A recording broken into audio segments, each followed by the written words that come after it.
자, 이제 돌트신경 살펴보는 시간을 가지도록 하겠습니다. 오늘 돌트신경은 제1항의 문제를 푼 후에 제2항 하나님의 아들을 보내심을 살펴보도록 하겠습니다. 먼저 제1항 하나님 앞에서 정죄받아야 할 전 인류의 문제 부분을 펼쳐주시기 바랍니다. 첫째 교례의 제1항 하나님 앞에서 정죄받아야 할 전 인류의 질문 부분들을 펼쳐주시기 바랍니다. 여러분께서 이 문제를 미리 한번 다 풀어보셨길 바랍니다.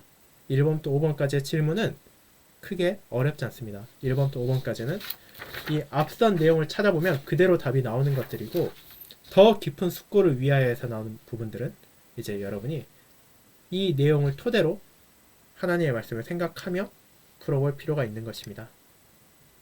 자, 그러면은 한번 살펴보도록 합시다. 먼저 첫 번째 질문입니다.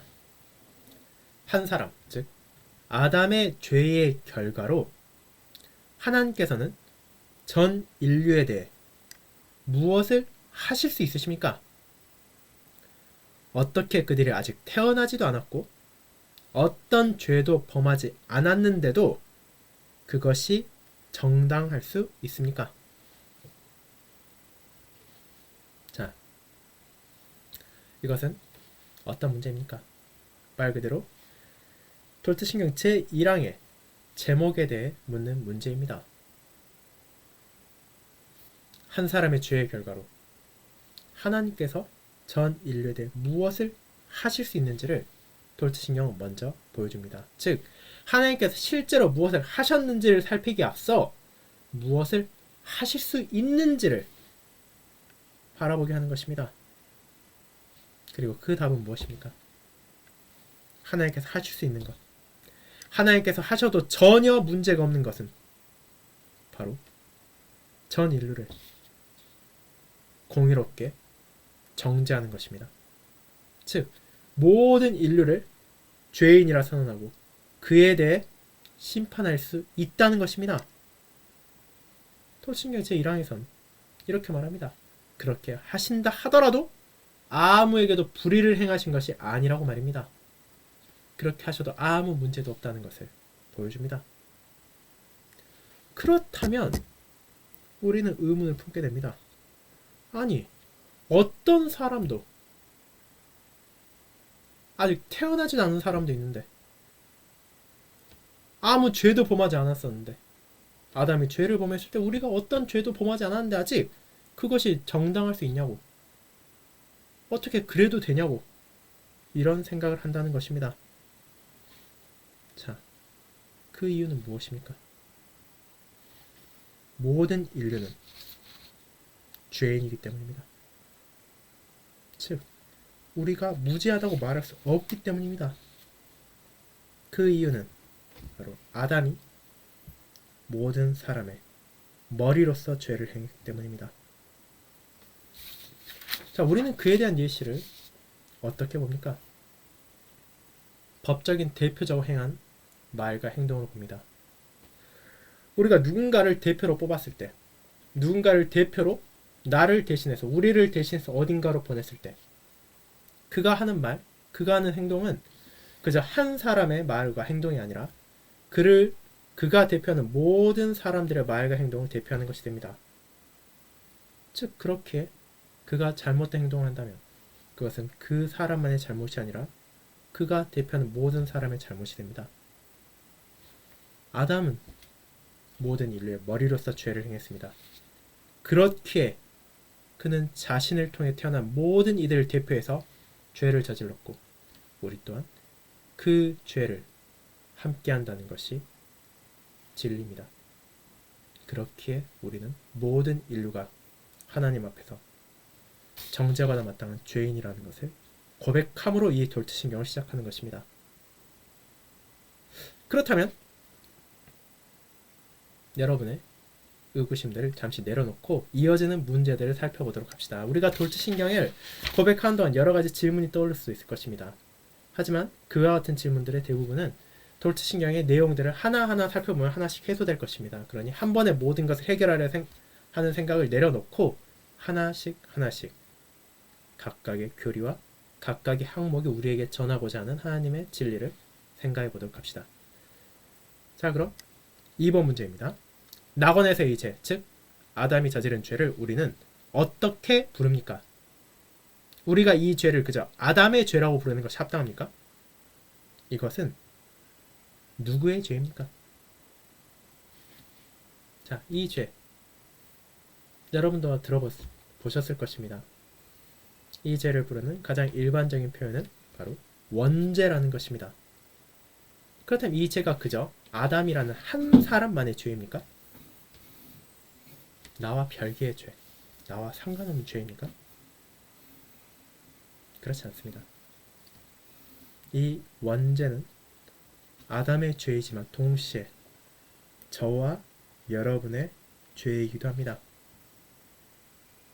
그것이 바로 앞서 말한 것처럼 아담이라는 대표 안에서 모든 인류가 그 죄에 함께 있기 때문에 그것은 저의 죄이기도 하고 여러분의 죄이기도 합니다. 이 사실을 잊지 말아야 한다는 것을 톨트신경은 첫째 교례 제1항에서부터 알려주는 것입니다. 그렇다면 알미니안주의자들은 이에 대해 어떻게 생각합니까? 그들에게 무언가 문제가 있기 때문에 우리는 이와 같은 톨트신경을 통해 그들의 잘못을 반박하고 참된 교리를 지키는 것입니다. 자, 알미니안주의자들도 아담의 대표성에 대해서 무언가 의견이 있을 것입니다. 그런데 그들은 아담의 대표성을 거부합니다.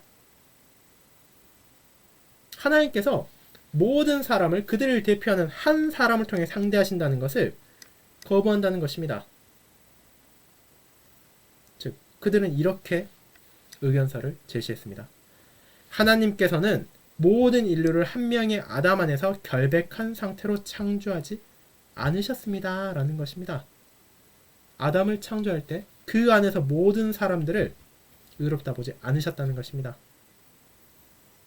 그들이 말하는 것은 사람의 의로움은 아담이라는 대표에 매여 있는 것이 아니라 모든 사람 각자에게 달려 있다는 것을 말하고 있는 것입니다. 그렇게 자연스럽게 이어지는 4번 문제로 우리는 넘어가게 됩니다. 자, 4번 문제를 보도록 합시다.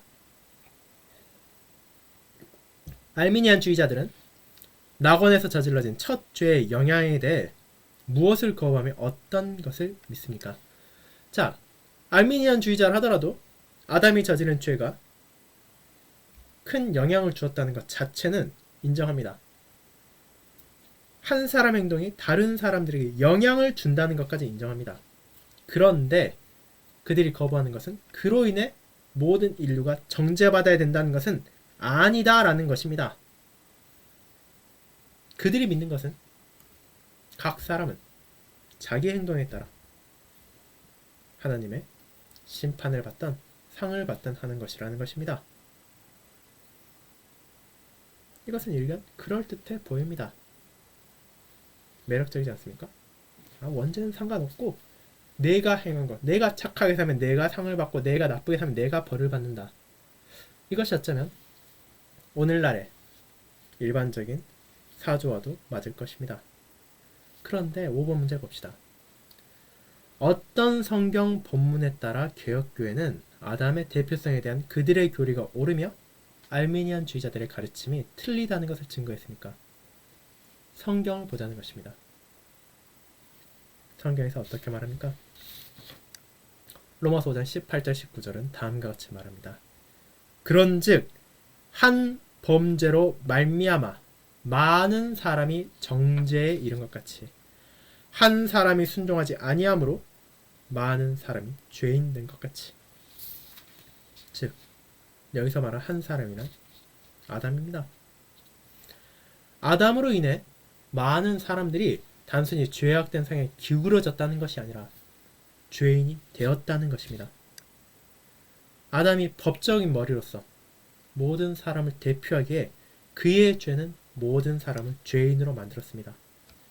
이와 같은 분명한 성경의 가르침이 있기에 우리는 알미니안주의자들이 말하는 아담의 영향이 있을 뿐이지 아담으로 인해 모든 사람이 정죄를 받는 것은 아니다 라는 잘못된 생각을 반박합니다.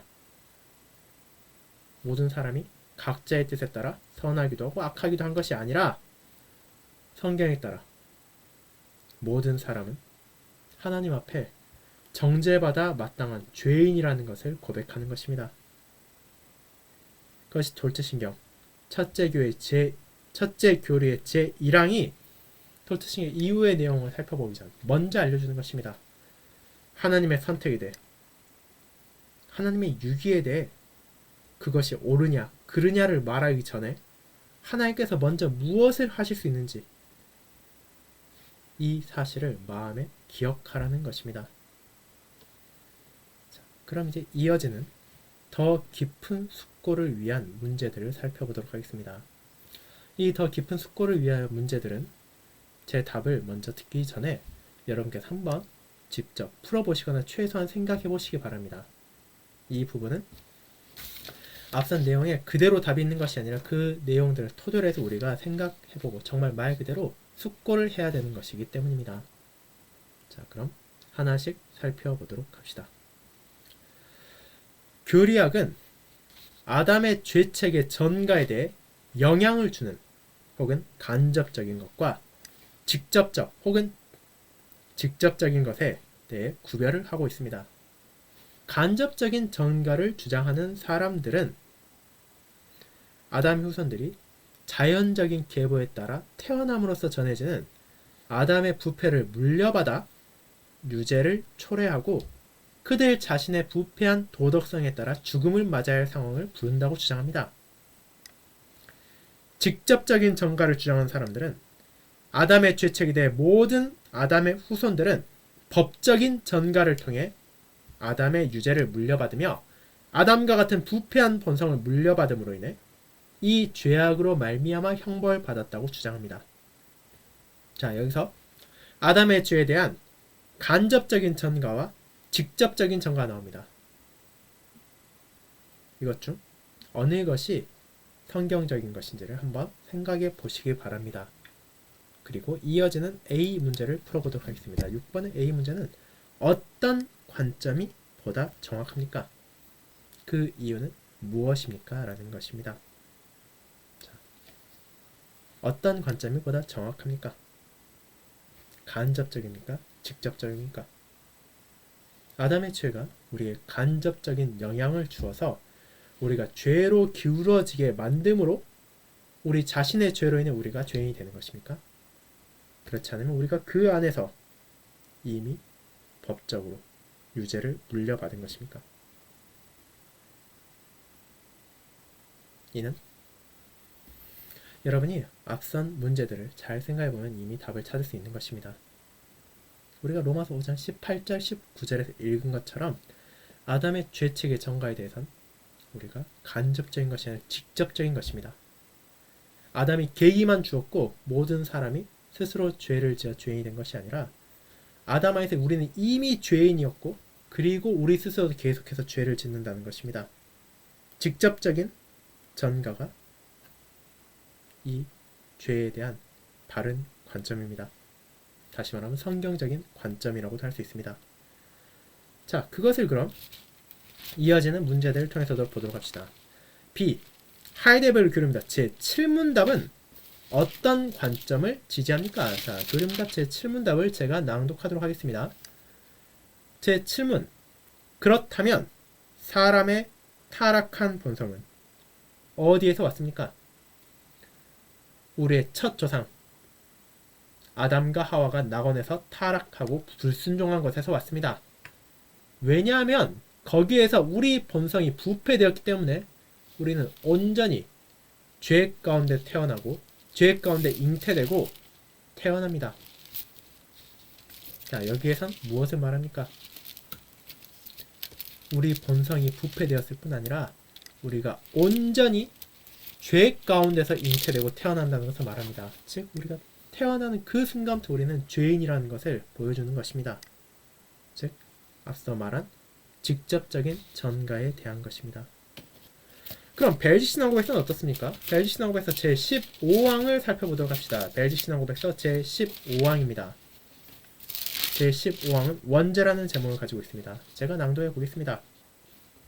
벨지 신앙고백서 제15항 원죄.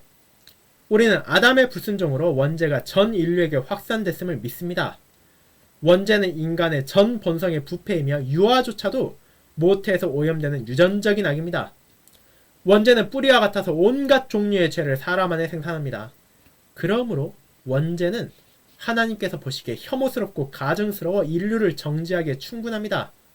원죄는 없어지지 않으며 심지어 세례로도 근절되지 않습니다. 왜냐하면 샘물이 솟아오르는 것처럼 죄는 이 비참한 원천으로부터 끊임없이 흘러나오기 때문입니다. 그러나 이 모든 것에도 불구하고 원죄는 하나님의 자녀에게는 정죄를 위해 전가되지 않고 하나님의 은혜와 자비로 용서됩니다. 이 말은 믿는 자들이 자신들의 죄 가운데서도 평화롭게 잠잘 수 있다는 것을 의미하지 않습니다. 반대로 이 부패에 대한 자각이 종종 그들로 하여금 이 죽음의 몸으로부터 구원받기를 간절히 기다려도 열망하게 만든다는 것을 의미합니다.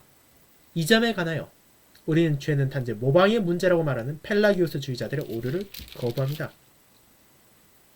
자, 원죄가 전 인류에게 확산되었음을 유아조차도 죄인이라는 것을 이 벨지코백 신화국에서 제15항 말합니다. 그리고 이제 이후에 다시 한번 나오겠지만 아담의 죄로 인해 영향을 받아 모방의 문제라고 말하는 펠라기우스주의자들의 오류를 거부합니다. 이 벨신화국에서 작성되었을 경우 시기에 알미니안주의자들이 아직 나타나지 않았지만 이미 그들이 뿌리를 내리고 있는 펠라기우스주의자들의 오류를 벨신화국에서는 반박하고 있는 것입니다. 그럼 이제 7번 문제를 보도록 합시다. 유아 세례 예식문이 우리와 우리의 자녀들은 죄악 가운데 잉태되고 출생하였으므로 본질상 진노의 자식입니다 라고 말할 때 무엇을 의미하는 것입니까? 자, 유아 세례 예식서 우리가 예식문 중에서 찾을 수 있습니다. 예식문 중 가운데 가장 먼저 나오는 게 유아 세례 예식문입니다. 그리고 유아 세례 예식문의 가장 첫 번째 나오는 부분이 이것입니다. 첫째, 우리와 우리 자녀들은 죄악 가운데 잉태되고 출생하였으므로 본질상 진노의 자식입니다 라는 부분입니다. 이것이 무엇을 말합니까? 이것은 우리가 앞선 교리문답과 벨시신앙 고백서 그리고 돌츠신경의 첫째 교리 제1항을 통해 고백한 것처럼 우리 모두가 정말 어린 자녀라 하더라도 죄인이라는 것을 알려주는 것입니다. 그럼 이제 이어서 8번을 봅시다. 원죄의 교리에 비춰보았을 때 우리는 하나님 앞에서 유아의 자연적인 법적 상태를 어떻게 얘기합니까? 유아 세례 예식서는 이에 대해 어떻게 말하고 있습니까? 이 예식서에 대한 성경적인 근거는 무엇입니까? 자, 여기에서 참조로서 부모에 대한 제한 첫 번째를 보게 합니다. 첫 번째는 다음과 같습니다. 첫째, 당신은 우리의 자녀들이 비록 죄악 중에 잉태되고 출생하여 모든 비참에 지배되며 심지어 정죄받지 않으면 안 되는 처지에 있다 하더라도 할지라도 그들이 그리스도 안에서 성결하게 되며 따라서 그리스도의 교회의 지체로서 세례를 받아야 한다고 믿습니까? 자, 우리의 자녀가 죄악 중에 잉태되고 출생했다고 유아세례 예식서 말합니다. 이 예식서에 대한 성경적 근거는 어디입니까? 가장 직접적인 근거는 우리가 잘 알고 있는 시편 51편입니다. 시편 51편은 뭐라 말합니까? 5절은 다음과 같습니다. 내가 죄악 중에서 출생하였으며 어머니가 죄 중에 나를 잉태하였나이다. 즉 그가 그리고 모든 사람이 죄악 중에 잉태되고 출생했다는 것입니다.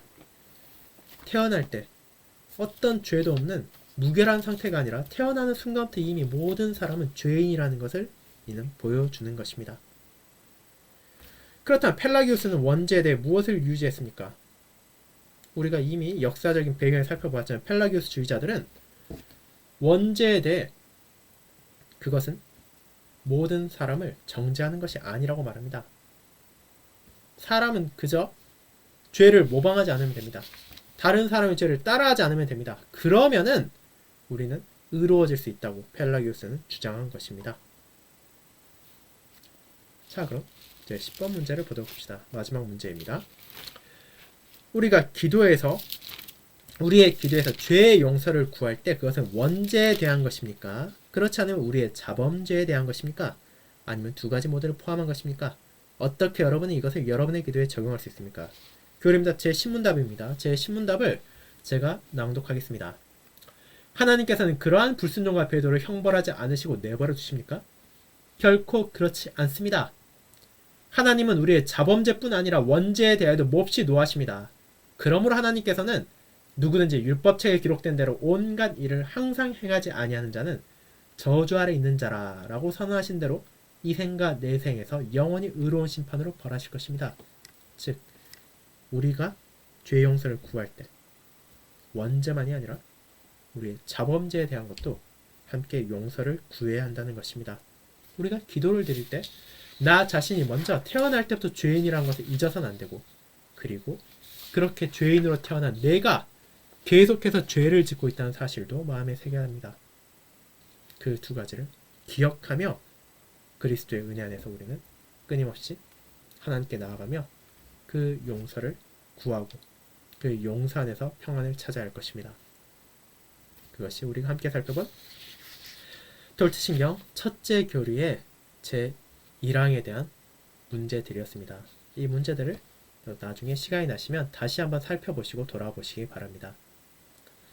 자, 그럼 이제 제 2항을 살펴볼 시간입니다. 제 2항 하나님의 아들을 보내심을 준비해 주시기 바랍니다. 제 2항 낭독하겠습니다. 그러나 이런 가운데 하나님의 사랑이 나타났으니 하나님께서 그분의 독생자를 세상에 보내셔서 누구든지 그를 믿는 자는 멸망당하지 않고 영원한 생명을 얻게 하신 것입니다. 요한일서 4장 9절과 요한복음 3장 16절을 기반으로 한 내용입니다. 자, 그럼 제 2항에 대한 설명을 한번 나눠보도록 하겠습니다. 하나님께서는 반석이시니 그가 하신 일이 완전하고 그의 모든 길이 정의롭고 진실하고 거짓이 없으신 하나님이시니 공의로우시고 바르시도다. 신명기 32장 4절입니다. 그분께서 하신 모든 일은 그분께서 언약을 맺으실 때 사람에게 선언하신 약속과 위협에 완전히 일치하며 각자에게 합당한 것을 주시는 것입니다. 하나님께서는 만약 사람이 그분의 명령에 순종한다면 영원한 생명을 주실 것을 약속하셨으나 만약 그가 불순종했을 경우 영원한 심판의 위협도 주셨습니다. 사람이 아담 안에서 불순종한 이유로 하나님께서는 공의롭게 전 인류를 영원한 죽음으로 정죄할 수 있으십니다. 자, 이것은 우리가 앞선 제1항에 살펴본 내용입니다. 그것이 앞선 항목에서 신앙의 선진들이 선언한 진리입니다. 하지만 하나님께서는 그분께서 하실 수 있는 것을 행하지 않으셨습니다. 즉 모든 사람을 정죄하지 않으셨다는 것입니다. 그분께서는 모든 사람을 정죄하지 않으시고 그들 가운데 일부에 자비를 베푸셨습니다. 하나님은 악인의 죽음을 기쁨으로 받아들이지 않으시기 때문입니다. 이것은 사람이 죄로 타락하고 즉시 따라온 하나님의 자비의 약속을 고려할 때 사실임이 증거됩니다. 우리는 우리의 자비로우신 하나님께서 사람이 스스로 육적, 영적 죽음에 빠져 그 자신을 완전히 비참하게 만든 것을 보셨을 때 그분의 놀라운 지혜와 선으로 두려워 떨면서 하나님에게서 도망치는 사람을 찾기 시작하셨다는 것을 믿습니다.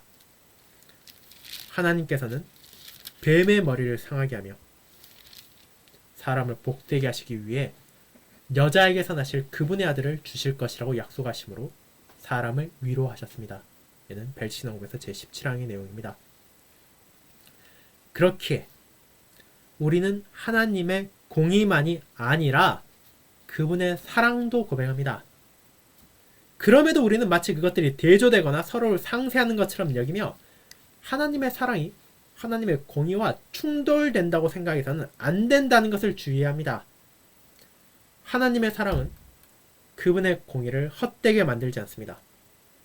하나님께서는 단순히 우리의 죄를 잊어버림을 통해서 그것을 용서하지 않으십니다. 그분께서는 그에 대한 대가를 치르는 방식으로 용서하십니다.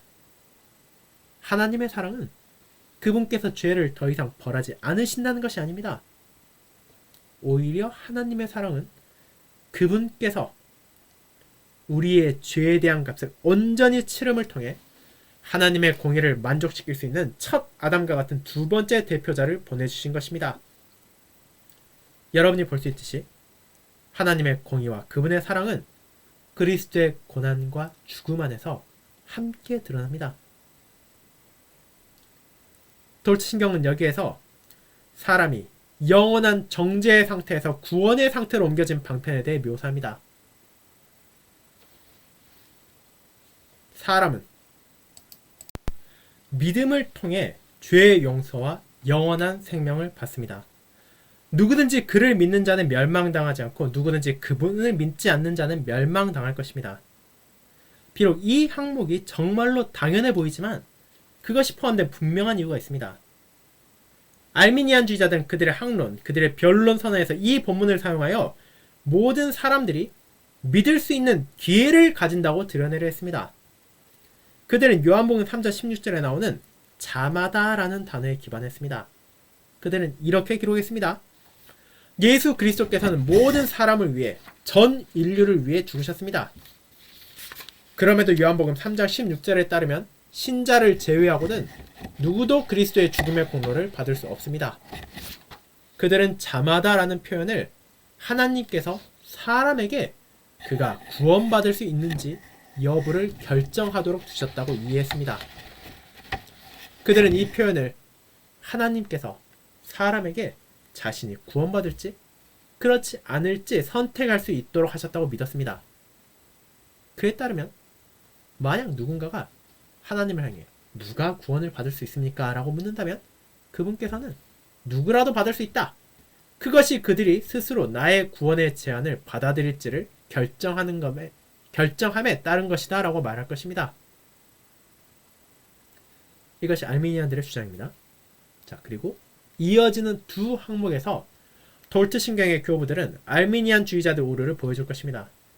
성경은 우선 믿음과 구원받음의 선택이 사람에 의해 결정되는 것이 아니라는 것을 보여주고 그것은 하나님의 영원한 선택과 유기의 경륜하에서 결정된다는 것을 가르칩니다. 그분께서 자신이 믿음의 선물을 누구에게 줄 것인지 누구의 마음을 조명하고 누구의 마음을 새롭게 하실 것인지를 결정하십니다. 자, 이것이 돌트신경 첫째 교례 제2항 하나님의 아들을 보내심에 대한 내용이었습니다. 다음 주까지 이제 질문 1번부터 5번까지를 풀어보시고 더 깊은 숙고를 위하여 문제들 6번부터 9번까지를 풀어보시기 바랍니다. 이 문제를 풀어봄으로써 우리가 점점 믿음 안에서 더욱더 세워지고 오늘날도 여전히 만연한 알미니안 그리고 펠라기오스주의자들의 오류를 반박하고 믿음 안에서 굳건히 자라날 수 있기를 소망합니다. 자, 그럼 우리가 다 함께 주님께서 우리에게 주신 기도를 드리고 오늘 모임을 마치도록 하겠습니다. 다 함께 기도하겠습니다. 하늘에 계신 우리 아버지여, 이름이 거룩히 여김을 받으시오며 나라가 임하옵시며 뜻이 하늘에서 이룬 것 같이 땅에서도 이루어지이다. 오늘날 우리에게 일용할 양식을 주옵시고 우리가 우리에게 죄 지은 자를 사하여 준 것 같이 우리 죄를 사하여 주옵시고 우리를 시험에 들게 하지 마옵시고 다만 악에서 구하옵소서. 대개 나라와 권세와 영광이 아버지께 영원히 있사옵나이다. 아멘. 오늘 모임 함께해 주신 모든 성도님께 감사합니다. 또 남은 한 주의 시간도 주님 안에서 강건하시고 또 오는 주일 교회에서 함께 뵙고 예배를 드릴 수 있기를 소망합니다. 그럼 주일에 예배를 통해 뵙도록 하겠습니다. 감사합니다.